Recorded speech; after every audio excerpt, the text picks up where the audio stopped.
El siglo XIX presenció una ola sin precedentes de expansión europea en todo el mundo, un periodo a menudo denominado la era del imperialismo. Impulsadas por una potente mezcla de motivaciones económicas, políticas e ideológicas, las potencias europeas, particularmente Gran Bretaña, Francia y los Países Bajos, extendieron su alcance a través de vastas extensiones de Asia. Esta era de colonización tuvo un impacto profundo y duradero en el continente, dando forma a sus límites políticos, economías y paisajes culturales.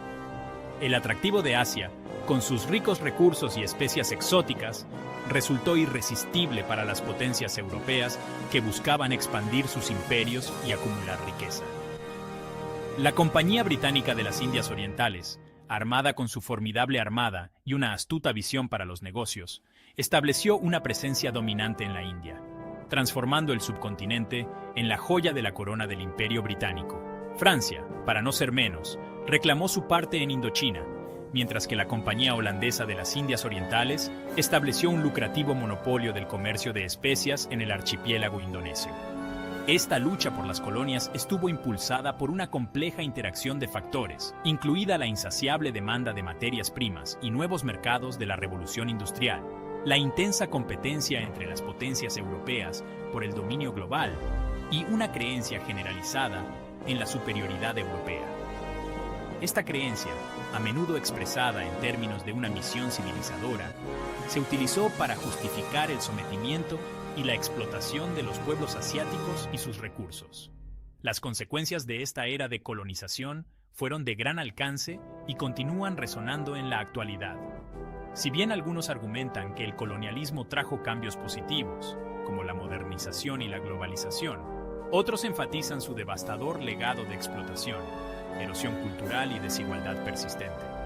Comprender esta historia compleja y a menudo contradictoria es esencial para comprender los desafíos que enfrenta Asia en el siglo XXI. Las ambiciones europeas en Asia fueron inicialmente provocadas por el atractivo de las especias. La pimienta, el clavo, la nuez moscada y la canela, muy apreciadas en Europa, alcanzaban precios exorbitantes, alimentando un lucrativo comercio que enriquecía tanto a comerciantes como a monarcas. La búsqueda de estas especias exóticas llevó a los primeros exploradores europeos, como Vasco da Gama y Fernando de Magallanes, a buscar nuevas rutas marítimas hacia Asia, sin pasar por las rutas terrestres tradicionales controladas por comerciantes árabes y otomanos. El establecimiento de rutas marítimas directas a Asia marcó el comienzo de una nueva era de comercio y expansión europea. La Compañía Británica de las Indias Orientales, fundada en 1600, y la Compañía Holandesa de las Indias Orientales, fundada en 1602, emergieron como fuerzas poderosas en este floreciente comercio. Estas empresas, con monopolios otorgados por sus respectivos gobiernos, establecieron puestos comerciales y expandieron gradualmente su influencia, aprovechando su poderío naval superior y sus astutas prácticas comerciales. Sin embargo, las ambiciones europeas en Asia iban mucho más allá del mero comercio. La búsqueda de ganancias se entrelazó con el deseo de poder político y expansión territorial. La rivalidad entre las potencias europeas, particularmente Gran Bretaña y Francia, alimentó una lucha por las colonias, donde cada nación buscaba superar a la otra y asegurar el dominio en regiones clave. Esta competencia por el imperio tuvo un profundo impacto en el panorama político de Asia, redibujando fronteras y dando forma a los destinos de las naciones. Los fundamentos ideológicos del imperialismo europeo también jugaron un papel importante en la configuración de sus ambiciones en Asia. La Ilustración, con su énfasis en la razón y el progreso, fomentó la creencia en la superioridad europea y en un deber percibido de civilizar a los pueblos atrasados de Oriente. Esta ideología paternalista y a menudo racista sirvió como una justificación conveniente para la expansión y explotación europea, enmascarando las brutales realidades del dominio colonial. La participación británica en la India comenzó a principios del siglo XVII con el establecimiento de la Compañía Británica de las Indias Orientales. Inicialmente enfocada en el comercio, la influencia de la compañía se expandió gradualmente, explotando la fragmentación política y la inestabilidad del Imperio Mughal. La batalla de Plassey en 1757 marcó un punto de inflexión, estableciendo la supremacía militar británica y allanando el camino para la transformación de la compañía de una entidad comercial a una potencia gobernante de facto. El gobierno de la Compañía Británica de las Indias Orientales en la India se caracterizó por una compleja mezcla de explotación económica, manipulación política e ingeniería social. La empresa extrajo recursos despiadadamente de la India, desviando la riqueza para enriquecer a sus accionistas y reforzar la economía británica. Los textiles de algodón indios, una vez famosos en todo el mundo, fueron reprimidos deliberadamente para proteger a los fabricantes textiles británicos, mientras que la India se vio obligada a convertirse en un mercado cautivo para los productos manufacturados británicos. Políticamente, los británicos adoptaron una estrategia de dividir y gobernar, explotando las divisiones existentes entre los gobernantes hindúes y musulmanes para mantener el control.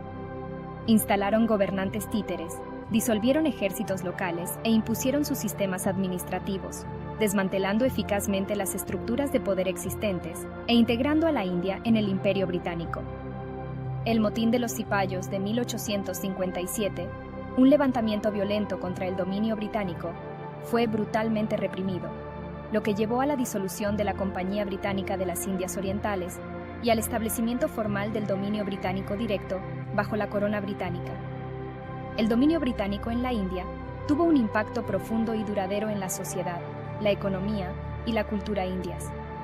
La introducción de la educación inglesa, la construcción de ferrocarriles y sistemas de riego, y la codificación de leyes provocaron cambios significativos, pero estos a menudo se implementaron con poca consideración por las tradiciones y valores indios, lo que generó resentimiento y resistencia. El legado del dominio británico sigue dando forma a la India actual, desde su sistema legal y estructuras administrativas, hasta su compleja relación con su pasado colonial. El colonialismo francés en el sudeste asiático, principalmente en la región que se conoció como Indochina francesa, difirió en algunos aspectos de la experiencia británica en la India. Si bien ambas potencias estaban impulsadas por intereses económicos y estratégicos, el enfoque francés de la colonización se caracterizó a menudo por un mayor énfasis en la asimilación cultural y el gobierno directo. La incursión inicial de Francia en el sudeste asiático comenzó en el siglo XVII con actividades misioneras y un comercio limitado. Sin embargo, no fue hasta el siglo XIX, bajo el reinado de Napoleón III, que Francia buscó activamente la expansión colonial en la región, motivada por el deseo de restaurar el prestigio francés después de las guerras napoleónicas y aprovechar los recursos de la región. Francia ganó gradualmente el control sobre Vietnam, Laos y Camboya, formando la colonia de la Indochina francesa.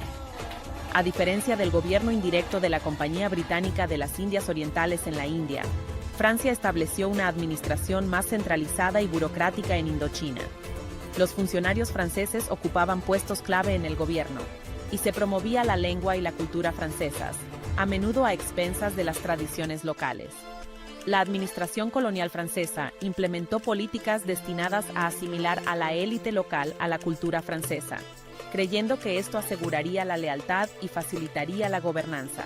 Económicamente, Francia buscó explotar los recursos de Indochina, en particular el arroz, el caucho y el carbón.